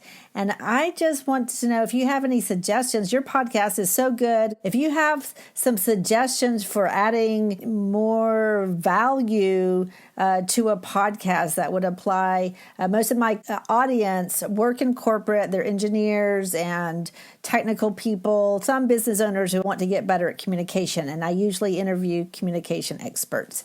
Thank you. Hi, Laura. Great to hear from you. Thank you, by the way, for your compliments about our podcast. That really means so much to me. I have a couple questions actually to ask you, and I hope that these questions kind of prompt you to gain a little bit more clarity on why it is that you feel your show has lost its sizzle. So, the first thing I think you need to really get clear on is what part of your podcast do you actually feel bored with? Because maybe you're looking at your show in its entirety and you're thinking, I'm kind of over this. Like, I don't want to do this anymore. But maybe it's actually, in reality, a much smaller piece of the podcast process that's making your show no longer feel alive or exciting to you. And if you were able to just tweak this one small part of your show, everything else kind of kicks back into gear. You know what I mean? So let's go ahead and look at what that might be, right? So for example, do you feel like it's the format of your show that's kind of lost its appeal? You know, I'm saying this from the perspective of not having listened to your full library, but are you primarily a guest show? I'm assuming yes, because a lot of people are, asking to be on your show. Would you rather be a solo show? Do you enjoy your solo episodes more? Or is that something that you also equally kind of feel indifferent towards, right? That's something to consider. Is it the format itself? Is it the frequency? How often are you publishing episodes? Is it the frequency that feels unsustainable? Many people start a podcast and they immediately default to a weekly cadence because that is what they typically see in especially the online business world, which I know you're kind of like a sector. You're not exactly in the online business niche per se, because most of your clients and people listening in are working corporate jobs, but it's still in the business realm. Oftentimes we can look to our peers and see, oh, most people are creating a weekly episodic show, but maybe that's not the frequency that is actually sustainable for you. Have you considered trying a different frequency? Maybe publishing an episode once every 2 weeks, or maybe making a season-based show where you're able to batch record and publish and drip out a season, a finite number of episodes, and have those hiatuses in between that allow you to rejuvenate your energy around the show and then come back to record a new season. So that's something else to consider. Also, is it perhaps the guest selection itself? Are you not being selective enough in the criteria of the people that you bring on the show, which may then be leading to a lower quality of conversations that isn't quite stimulating you as the host, or you feel maybe isn't servicing your listeners in the best way? This actually is something that we really, I feel like, implemented in our podcast that made such a big difference, because prior to, and I don't remember exactly when it was that we switched over our show format, I would say it's been at least a year now, I want to say. But prior to our current show format, we used to kind of just fly by the seat of our pants. And what I mean by that is, if a guest pitched themselves to be on our show, or maybe I met someone who I really liked as a person or as an entrepreneur, and I thought they were interesting, had some sort of, interesting story, we would just bring them on our show without really any clear direction as to what the conversation would be about. So because we didn't have a clear show structure, the conversation would flow naturally, but it wouldn't always lead to, in my opinion, the highest quality content, right? Some guests would go off on large tangents that I felt didn't really add a ton of value to our listeners. Some episodes would feel very regurgitated, like this person has practiced almost like a script, like they've said the same thing on this podcast as they've said on 50 other podcasts. So it didn't really feel like being on our show added any sort of new value to the listener, like they could have just found the same information somewhere else.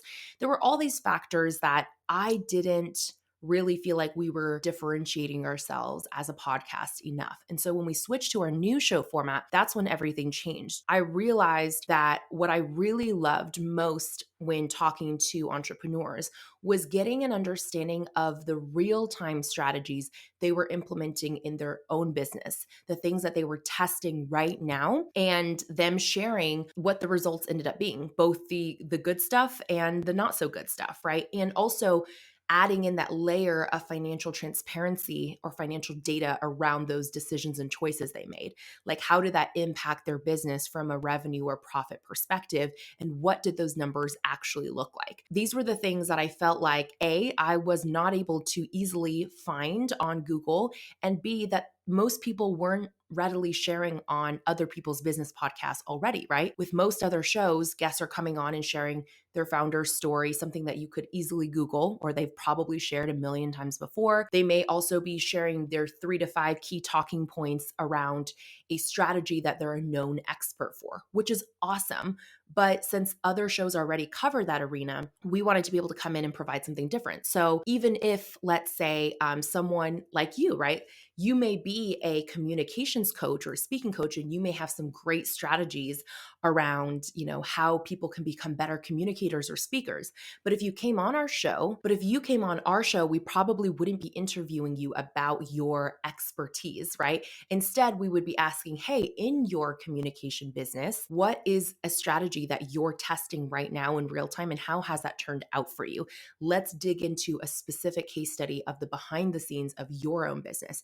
And that case study may have nothing to do with your expertise as a communications coach, but has everything to do with you and how you're operating and approaching your business as an entrepreneur. And this is a show about entrepreneurship, right?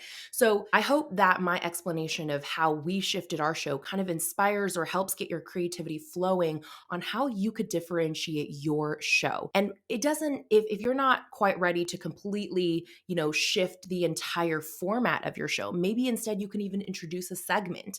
We've tested different things in our business before, right? We tested like a lightning round segment in our podcast episodes where we would rapid fire ask our guests 3 just for fun questions, random questions. And I did enjoy that segment, but ultimately we pulled the plug on it because we feel like it wasn't necessarily bringing an element to the show that our listeners were coming back to us for. Like the feedback we were getting in terms of what people were really loving was the financial transparency, the data. So we wanted to lean even heavier into that rather than try to bring in this other element that was just for fun, but again, didn't really serve the greater purpose of our show.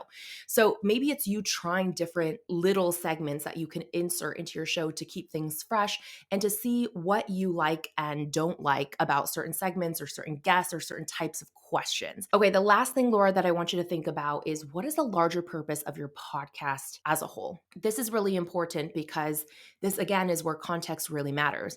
For us as a media company, our podcast is actually one of our primary products. It's free to our listeners, but we treat it like a product, as if it were a paid product. We invest as many resources and team labor and promotional dollars into it as if we were promoting a paid product.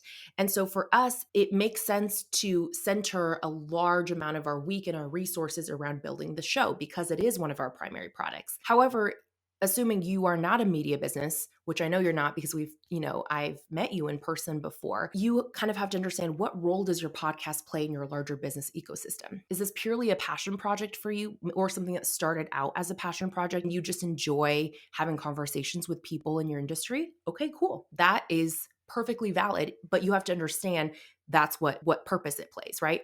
Or do you view your podcast as a lead generation or audience nurturing vehicle? Because if that's the case, you're going to treat the type of content you put on there a little bit differently than if it were just a passion project, right? Or do you see the podcast as a networking tool where you're getting to meet different communication experts that then, support your business in a different way on the back end? So maybe the podcast isn't a direct driver of revenue per se, but it does allow you to meet certain people that maybe you otherwise wouldn't have the opportunity to chat with, that then builds your business in a different way. So again, these are all different ways that you can approach a podcast, but you have to understand which one is it for you. I hope that was helpful.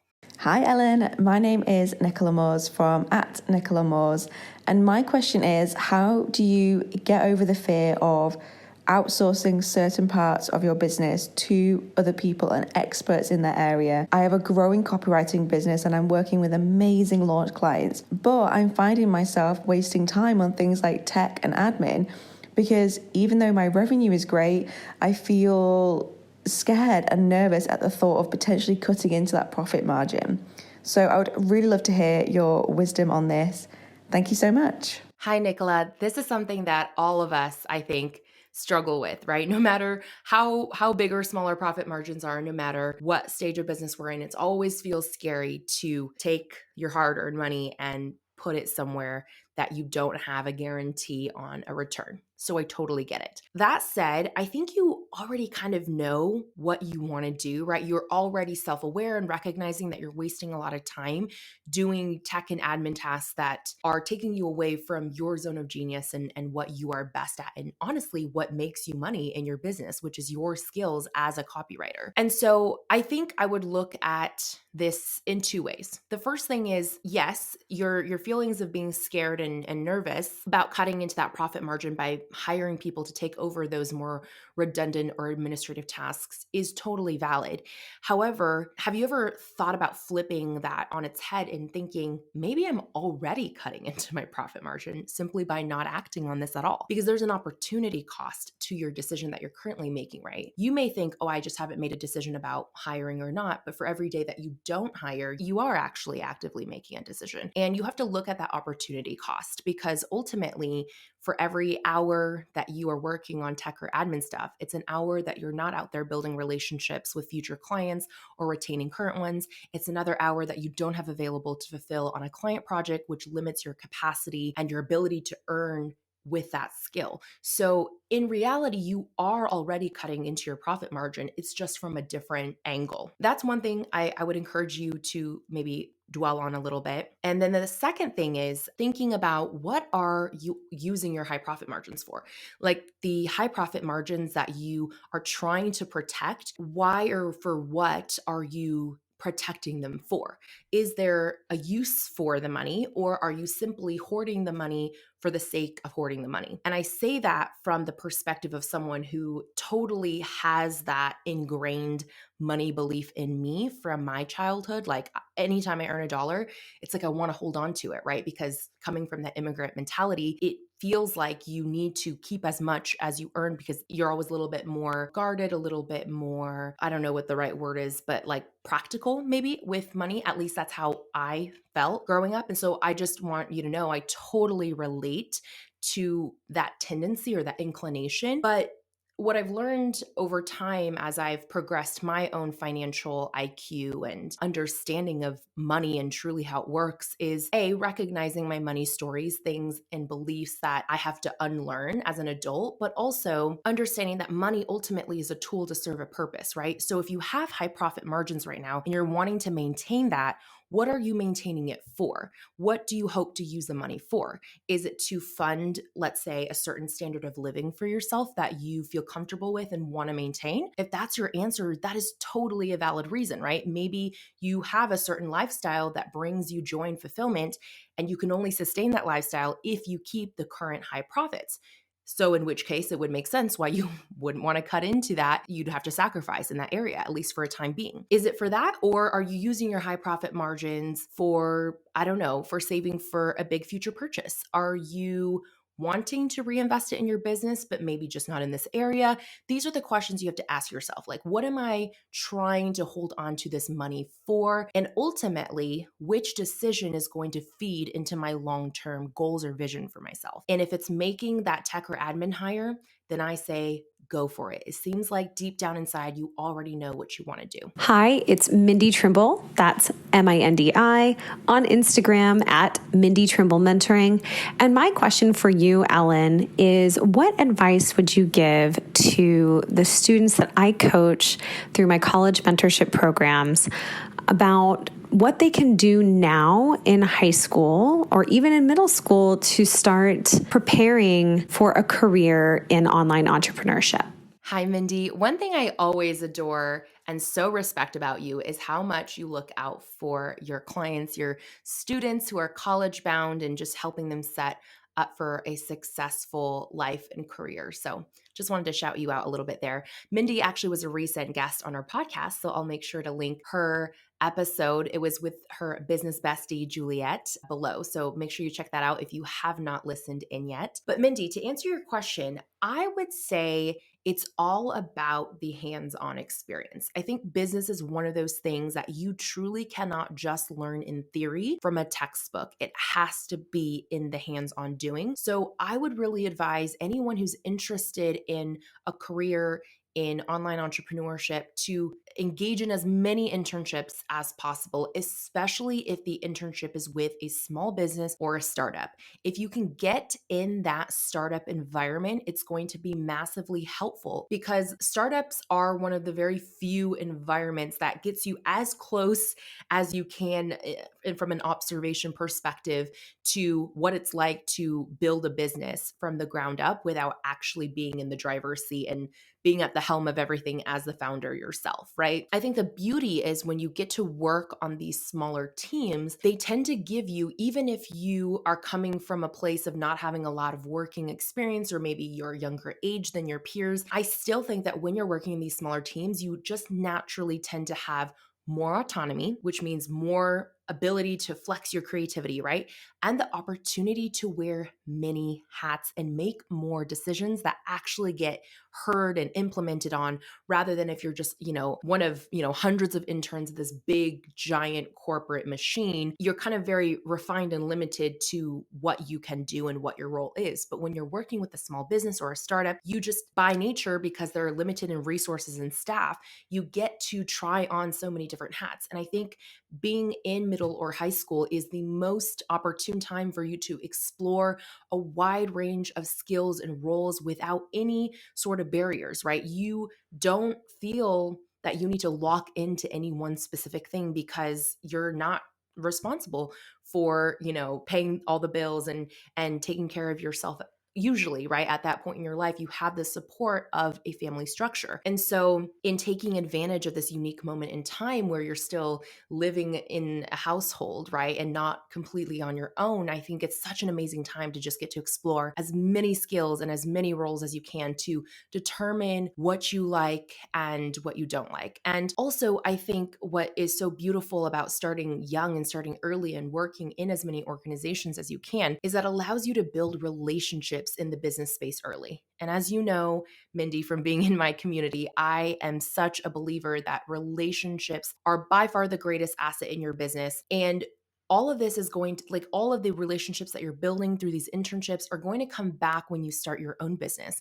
Your past colleagues or your past bosses could be your future collaborators, maybe your first clients, referral sources, testimonials. All of these things are so essential. That community is so essential to seeing your business thrive past its first year, first 5 years. And so I think starting those relationships early is huge. Also, as a last piece of advice, I would tell your students, don't hesitate to test building your own business. I think that this is, like I said, the time of your life where you have the biggest cushion for failure, right? It's one of those things where, like, it doesn't really matter if your business makes money or not when you're in middle school or high school. It's just a playground for you to test different skills, to understand the different elements of owning a business, like operational admin things and like working with the team, communication skills, understanding the sales cycle and the sales process, understanding marketing.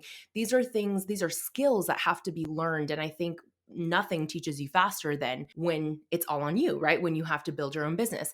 So for example, like in high school, I guess I didn't really think of it as a business at the time, but looking back now, I could have done a lot more with it had I approached it with that perspective. But I taught piano lessons in high school. I was classically trained in piano for, more than a decade growing up. And I had the opportunity and the privilege to teach 5 students from scratch who knew nothing about music, reading music, playing piano. And I was able to form them into people who could actually sit down, read a piece of music and play. And it was just such an honor to be part of their lives in that way. But, that experience taught me about keeping to a schedule. It taught me about pricing my rates and making sure that, things were paid on time. It taught me skills around communicating what I do and how to structure an offer, in essence, right? How to structure how I would onboard new piano students, how I would communicate with their parents, how I would structure their lessons, how I would account for different costs. Like if a student needed to buy, let's say, a book for us to teach out of, to learn from, or, a book of pieces, like who was going to pay for that? Was it me or was it the student? And if it was me, how was I going to factor that into my lesson costs?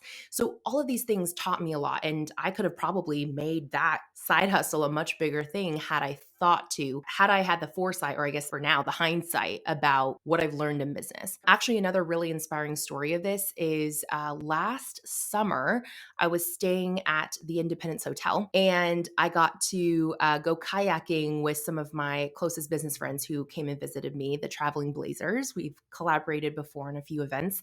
And we rented these kayaks actually from this high school kid locally who, created this business proposal and convinced his parents to help him fund his first, I think, 2 to 4 kayaks. I can't remember the exact amount. He took it out as a loan and he paid them back with the customers that his first, customers that he got. He just found this opening in the market. There's this beautiful river that runs right through the town, but there were no kayak rentals or business in the area. And so he saw this opportunity and was able to go from just a couple kayaks to a whole basically fleet of kayaks and has this very thriving business now, especially in the summer. This kid couldn't even drive yet. Like his mom actually had to drop him off to bring us the kayaks when we rented it, but he runs the entire operation. He built the website. He deals with the customers. I mean, it's so inspiring. I was so impressed by his drive and his eye for opportunity. And I think that's kind of the beauty of entrepreneurship is these kids who are thinking about it young.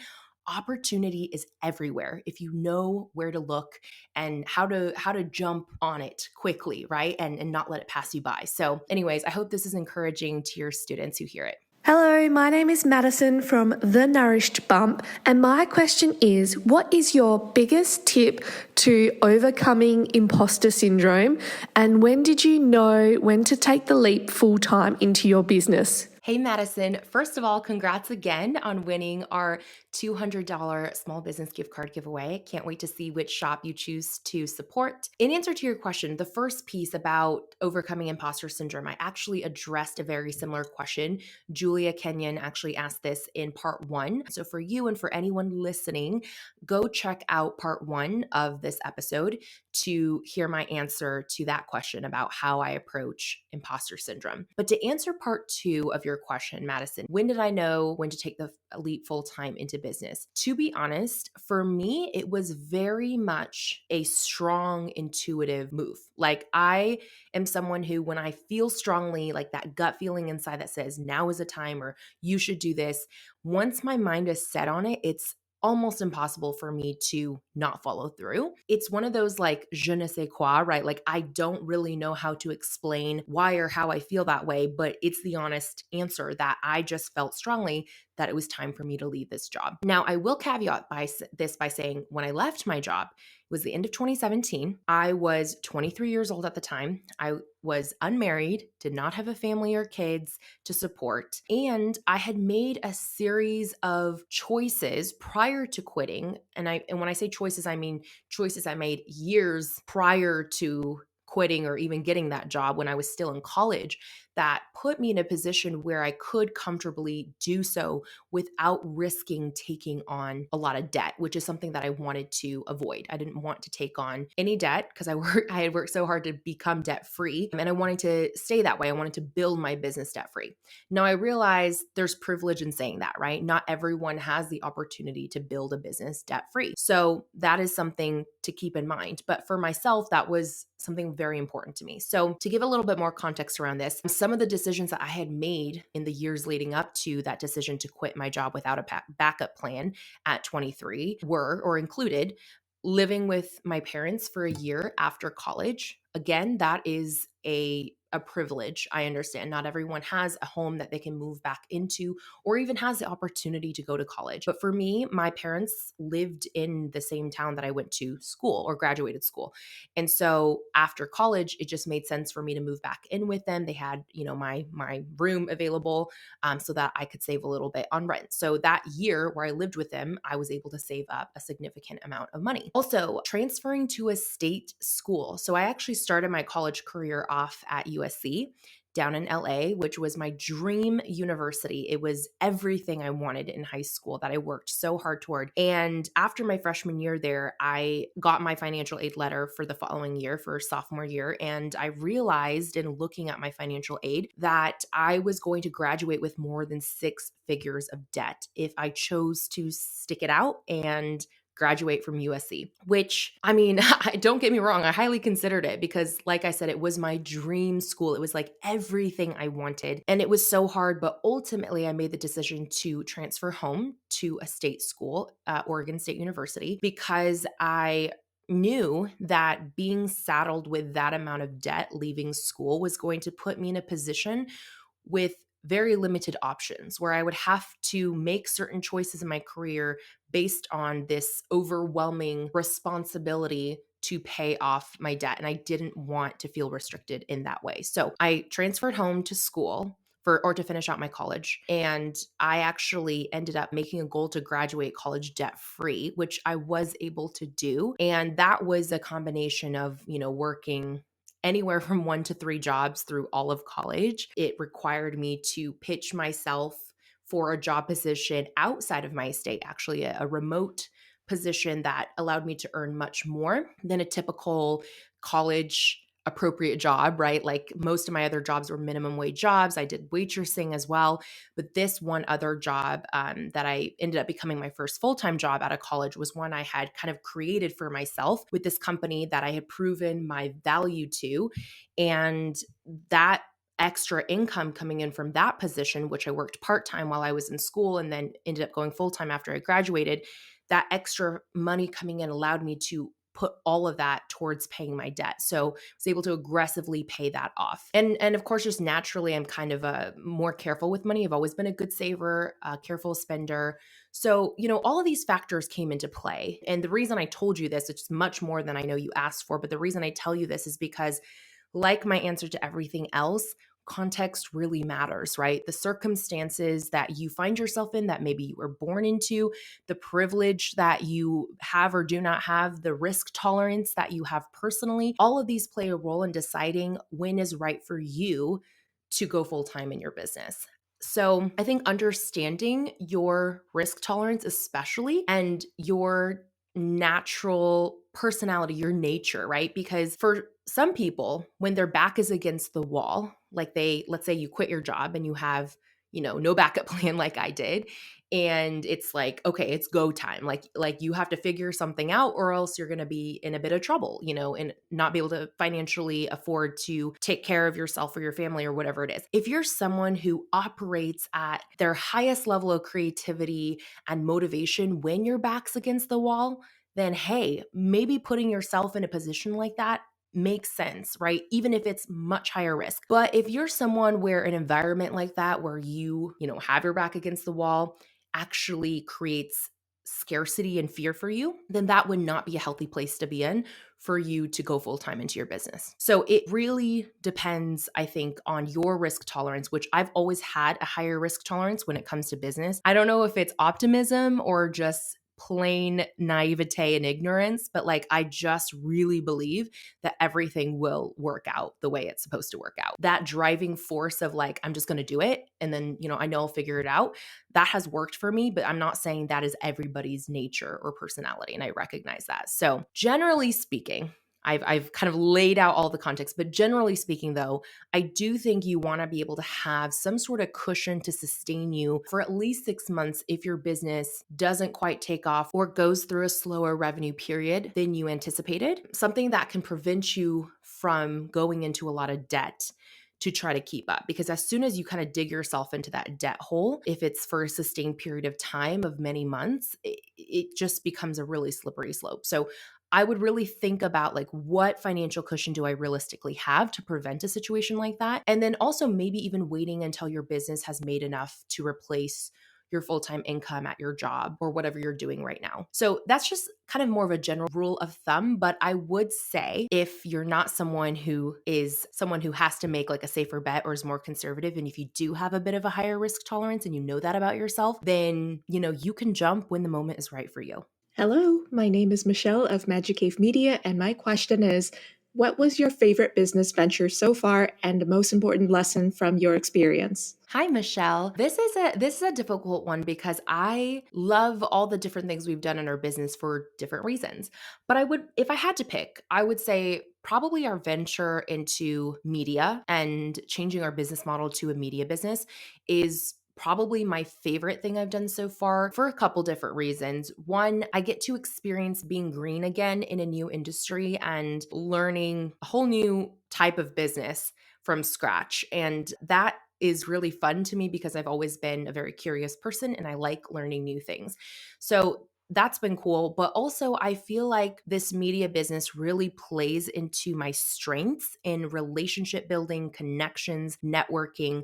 I've always, I feel like, thrived in that area of like one-to-one relationship building and kind of going deeper with people. And I feel like so much of what we do from a revenue perspective now, since a lot of our revenue comes from brand partnerships, getting to build those one-on-one relationships with our contacts at different brands that we partner with really serves that that joy or fulfillment for me. And also, I love the creativity that we have on every campaign for our clients, right? We really get to do different things for every client. So it's not just rinse and repeat every single time, which I also enjoy. And then lastly, I think, and probably the biggest reason why I most enjoy this business venture so far is because it's building an asset that I truly believe can exist even beyond me.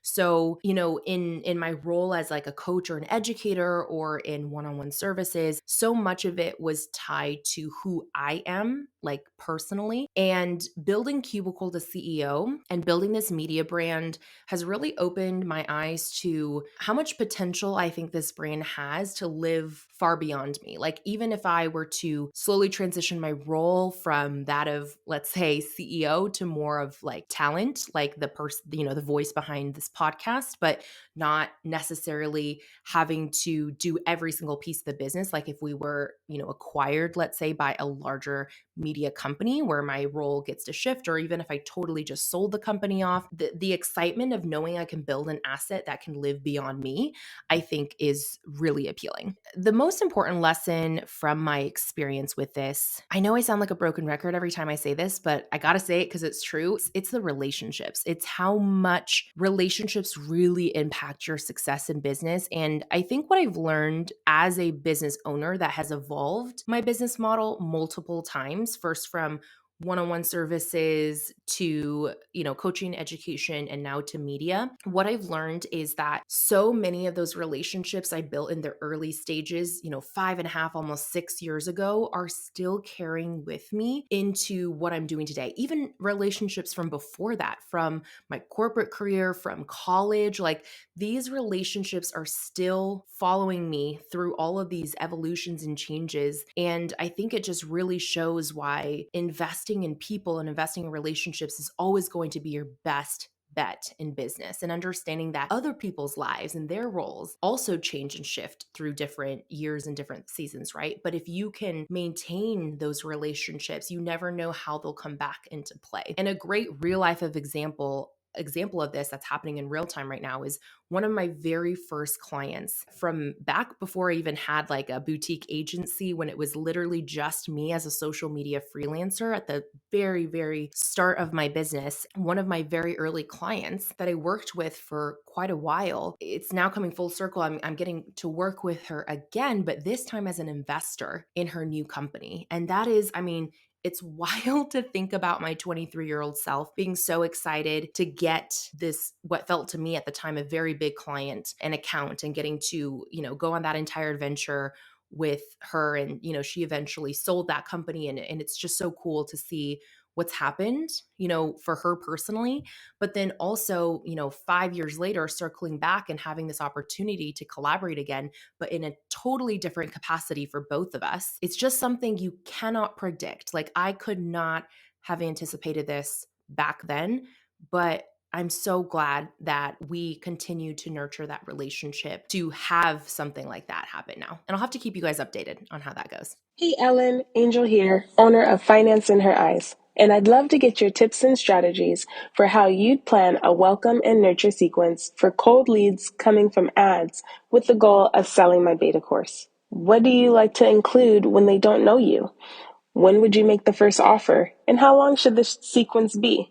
And do you have any winning tips to get higher conversions? Thanks so much ahead of time. Hello, Angel. I want to preface this by saying that I am not a conversion copywriter by trade, nor do I consider myself an email marketing expert from the perspective of teaching email marketing. Of course, I utilize email marketing every single day in my business and have for the last 5 or so years. To answer your question from my own personal experience, I think it really depends. Like the nurture sequence, I think depends on where that cold lead is coming from. Like, are they coming onto your list because they opted into a lead magnet? And if so, what is the lead magnet? Do they come into your list because, maybe they heard you speak somewhere, or like, what is the entry point, right? I will say that nurture sequences are something that we could actually do a lot better with. Like I personally think it's a weaker area in our business. The only time we've really done like a super formal nurture sequence in our business was when we had our webinar funnel, which was basically a free webinar or masterclass, we called it, that people could opt in, could give us their email to watch. And then at the end of that free webinar, we would invite them to join our 12-month mentorship program, which if you've been listening to this podcast for a while, we retired that last summer. So it's no longer a program we're selling, but for about 3 years, it was actually our primary revenue generator. So it was a big deal in our business. And if someone didn't join on the webinar, then afterwards, we entered them into a nurture sequence that ran about 10 to 12 or so emails. And actually, it's kind of funny that you asked this question, because one of the people who submitted a question that I answered, just a few minutes ago in this episode, Nicola, she actually was a conversion copywriter that helped us write that nurture sequence. So if you need help with that, definitely reach out to Nicola. But anyways, for our sequence, like I said, we had about 10 to 12 emails. And, every email was reminding them to join our mentorship. And, we attacked it from different angles. So it wasn't just a simple like, hey, are you going to join? Like there was more strategy to it. But I think if I had to pull out some pieces to apply to you, not knowing your exact situation of where these cold leads are coming from, but just in general, I think a nurture sequence should accomplish a few things. One, reminding people to actually use the free resource they signed up for. And if I remember correctly, the first 1 to 2 emails in our nurture sequence were actually completely dedicated to just making sure that people had actually watched the free webinar that they signed up for. Because you would be surprised how many people sign up for things, even free things, especially free things, I should say, that they never even open or use. And it's really no good to you if someone downloads a free resource of yours and then never actually uses it, right? Because the whole point of that free resource is to give them a taste of what you can offer them and how you can help them. And if they don't use it, then they're not able to experience that. So that's something to consider. Remind them to actually use the thing they signed up for. Then thinking about what can I do to help them implement and see results faster from said thing, right? Are there any bonus tips that you can give? Anything that you can do to help guide them to implement the thing and see results faster? Also thinking about what can I share that's a complementary resource to help them amplify their results even further. Because again, for every micro win you get them early on, the more you're building that trust and credibility with them to want to continue working with you. And then finally, of course, you want to invite them with your nurture sequence to take that next step and offer them a specific solution to continue their progress with you. And I think elements that you should include throughout all of these nurture emails are things like stories. Storytelling is so powerful. Testimonials are really important too, to help people see what is possible for themselves and place themselves in the shoes of people you've already helped.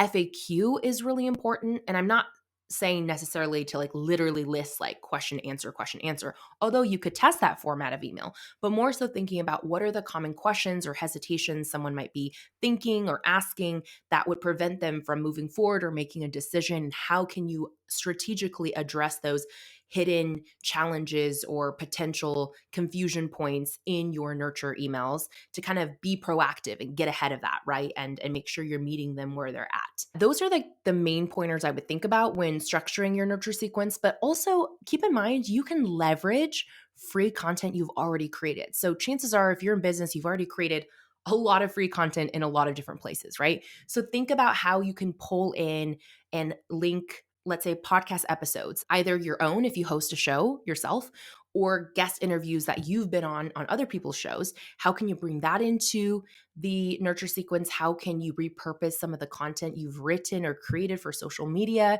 Any blog posts that you may have been featured in or that you've written yourself? That is a great way to bring in other elements of your content ecosystem into these emails so that you're not creating everything from scratch. And then finally, to address your question about what are some winning tips to get higher conversions from your nurture sequence, I have a couple things. Number one is incentivize replies from your nurture emails to actually start a conversation. So ask them a direct question or ask them to reply with a specific word or a specific phrase and put the burden on yourself then to guide that conversation forward. So I find that when you ask someone like, hey, send me this one quick word and then you want to kind of dangle another carrot, a reason for them to want to send that word to you. But it's great because it doesn't require them to burn extra brain calories thinking, okay, what am I going to say in this email to start that conversation? Instead, you're giving them the word to start the conversation, and then you have the responsibility of continuing that conversation. But anytime you can get someone into a conversation, that is really, really helpful. Also, doing things that are kind of more out of the ordinary, high touch, more personalized, like sending a voice note or a video. Even if the voice note or video isn't actually custom to every single person, because I realize that would be hard to do in a automated nurture sequence, right? But even if it's just sending a voice note that's general, like it's, the same, everybody hears the same voice note, but just the fact that you kind of change the medium on them and it's not all written text, it's a pattern interrupt, right? It makes people perk up and pay attention. I know if someone sends me a voice note, I'm probably going to listen to it in an email just because it's a little bit different. I mean, granted, if it's like a 7-minute voicemail, probably not. But if it's like 45 seconds, a minute, yeah, I'll take a moment to see what they have to say just because it's interesting. It intrigues them, right? It may pique their curiosity. And then the final tip I'll add here for higher conversions is offer an expiring coupon or bonus. Really give them that opportunity to get something special that other people publicly don't get, right? It's like, hey, here's your thank you gift for doing whatever that first action was that landed you into this email sequence. Like, just for you being here, like, I'm really thankful and I want to show you my gratitude by offering you this like extra discount or this extra bonus if you take action within a certain time. So I think that's something really helpful. And if you want to play more into this idea of like expiring bonuses or discounts, there's actually an amazing guest episode that we just published with Annette and Sarah from Thanks for Visiting, where they talk about 2 ways they actually did this exact thing, implemented urgency and implemented expiring bonuses into their funnel that increased their conversion rates by 50%. And it's such a helpful episode for this particular strategy. So if you want to dive a little deeper into that type of conversation, I'll again link that below in the show notes. So make sure you click over and listen to that episode after this one if you haven't yet. Hey, Ellen, how's it going? It's Dijon from Dharma Glow. My Instagram handle is at DHARMAGLOW. And I've been following your entrepreneurial journey for quite a while now. And I'm impressed by how much you've grown, how many different offerings you have, and how gracefully you seem to navigate the process. But my question is, what was the most challenging part of your entrepreneurial journey? Something where something did not work out, and how did you handle it, and what did you learn? Thanks so much. Appreciate the great episodes of the podcast and looking forward to hearing your response. Hey, Dijon, thank you so much for your kind feedback about our podcast. And I loved being on your show too. So thank you for that. This is a tough one.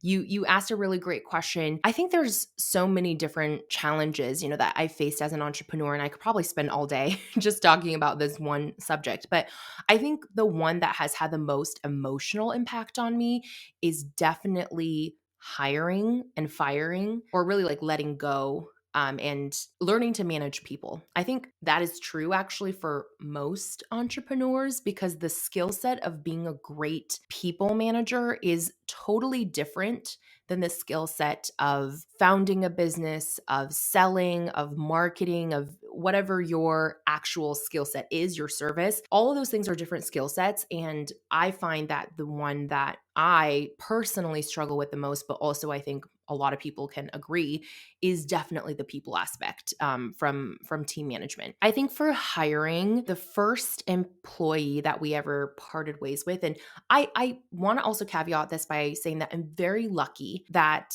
most of our team members have been with us for years. Like, we have a really long retention rate on average for our team. Like, one of the people who, has worked on our team in different capacities, everything from a freelance contractor to full-time employee, back down to a contractor because she started her own business. Our longest team member has been with me since 2019, which was like my second year in business.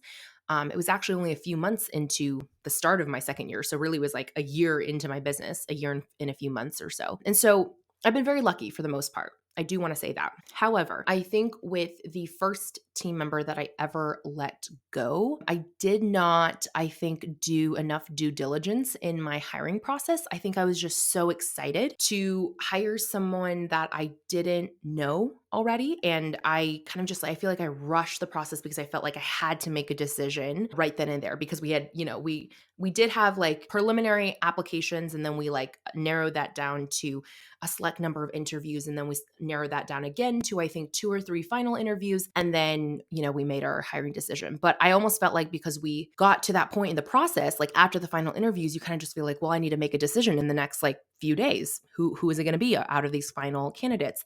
And I don't think I realized at the time that you could get to the end of the final stage of the application and make the decision that you're actually not going to hire any of them. Like, maybe none of them are truly the right fit, or maybe you need longer than a few days or a week to think on it. And you don't have to be in a rush, right? It's your business. You can decide when is the right time for you to make that decision or take that step.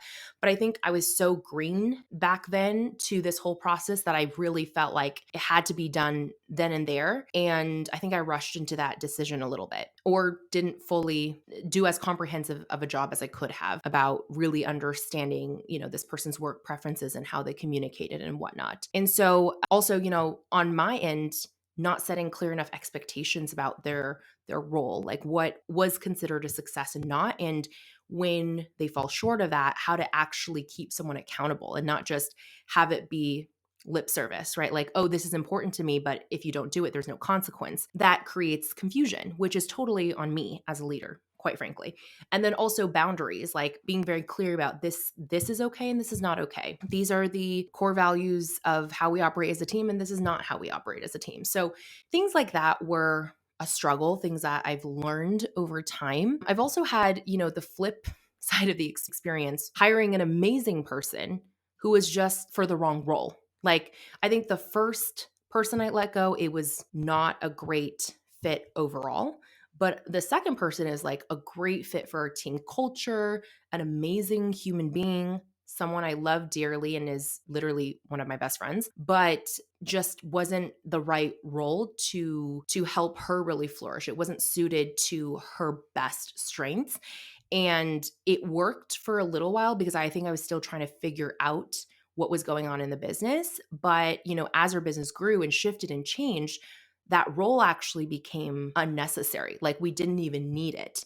And so at that point, it's like you're just trying to make something work because it's like you feel like you've made a commitment to a person that you care deeply about. And so that was another hard lesson for me, is learning how to navigate business when there is personal connections or personal emotions tied to something. And I think that's what makes it so interesting when people are like, oh, you got to keep, it's just business, right? Or like business and personal are separate. I understand on some level the truth in that, or the wisdom in that, but I also think it's maybe not even unfair, but just unrealistic to assume or to demand that our personal and our business lives don't ever, cross-pollinate or mesh, because at the end of the day, we are full humans, and business is part of who we are. And you can't really just section off or compartmentalize your life like that, right? Your business impacts your life and your life impacts your business. And so I think, those definitely, the hiring, the people management, that's definitely, I think, been my toughest challenge as an entrepreneur. I'm so glad you asked that. When faced with a new business or entrepreneurial opportunity that brings about some fear, how do you reframe or realign so that you can step through and move forward with that opportunity, even though you're scared?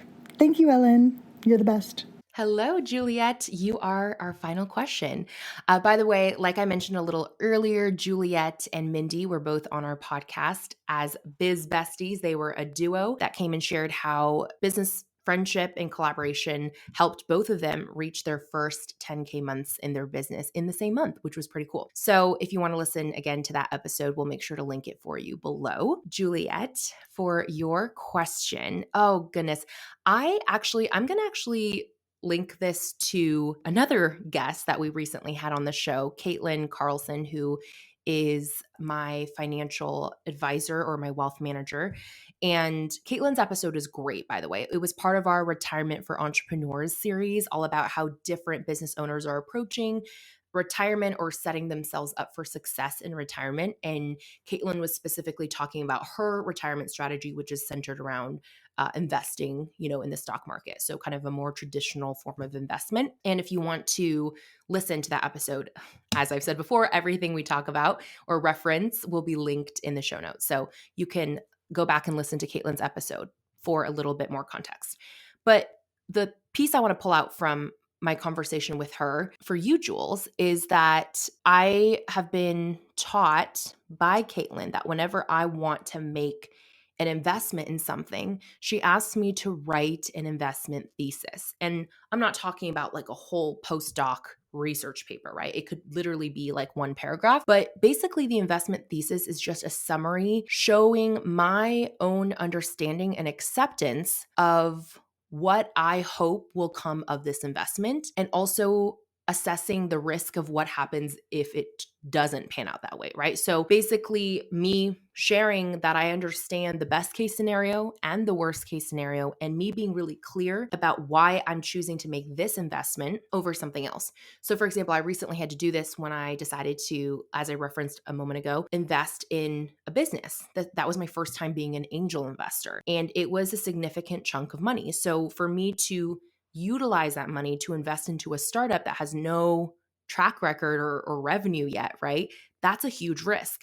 And so I have to be able to articulate why I would choose to put my money there versus taking that same amount of money and putting it in a quote unquote safer vehicle, or a vehicle with a track record of over 100 years, the stock market, right? And invest there instead. Getting really clear on what I wanted from this angel investment versus why I would choose that over the stock market. And also understanding, if it doesn't work out the way I hoped, is this still a sound investment for me? And I was able to come to the conclusion that yes, it would be, because this is the thing that I want you to take away, is that every opportunity brings you chances to win in more than one way. And oftentimes it's not always monetary. So like in my instance, if I'm investing in a company, do I want a monetary ROI? Yes, of course I do, right? But if for some reason in the worst case scenario, let's say I don't make a single dime off that investment, or I even lose my initial investment, is that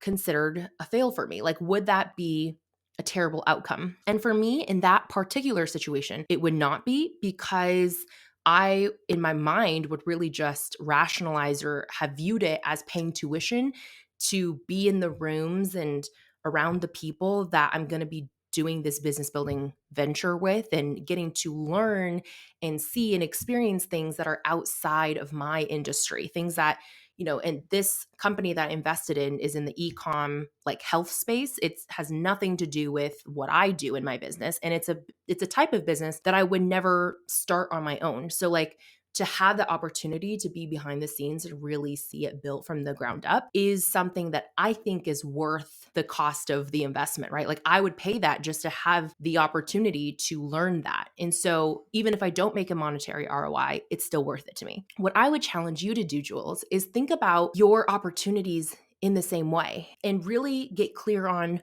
what is it that I hope in the best case scenario is going to happen if I choose to move forward on this opportunity? But also assessing the risk of what would my reaction be in the worst case scenario, and would I still feel that it was worth it to do this if the worst case scenario happened. And only you know the answer to that. If the answer is yes, if you feel like it would have brought value to your life in the form of things like wisdom from new experiences or connections, new relationships, practice in skill refinement or learning a new skill, clarity, because that's a huge thing a lot of people don't place enough value in. Knowing what you don't like, if you try something and it does not turn out at all the way you had hoped or wanted to, but you get the clarity from that, oh my gosh, I never want to do that again, right? Like that is actually something that I really dislike. Maybe you didn't know that before, but now you do. That clarity, that process of elimination and knowing what you don't like so you can avoid it in the future is going to save you so much money and time in the future. That clarity is worth it because knowing what you don't like is just as important as learning what you do. So those are all things that you can consider non-monetary wins, right? Some of those things like the connections piece or the experience piece or the skill set piece may actually come back to you in the form of monetary ROI at a later point, even if it's not immediate. But if you're just looking at the immediacy of things, even if there isn't a monetary ROI, those other things may be worth it enough to you in a particular situation to still move forward. So that is what I would suggest you do. Create your own form of, maybe it's not called investment thesis if you're not putting money into this opportunity, but maybe it's your opportunity thesis. Write one for every opportunity and then decide from there, where do you want to go? Also, as a last note, asking yourself, where's that fear stemming from? Right? Is it a lack of belief in yourself? Is it a lack of belief in the opportunity itself? Or is it a lack of belief in the people or the person that is offering you this opportunity? Because there's really three things you have to consider. Is it you, the person, or the thing itself, the offer itself? And then once you know that, you can get a little bit more clear about, okay, what stories am I telling myself around that thing? Is this fear based in factual reality, or is it just my belief or my fear of what may happen? I hope this was helpful. I'm excited to see your opportunity thesis if you choose to write one. And thank you all so much for asking such thought-provoking questions.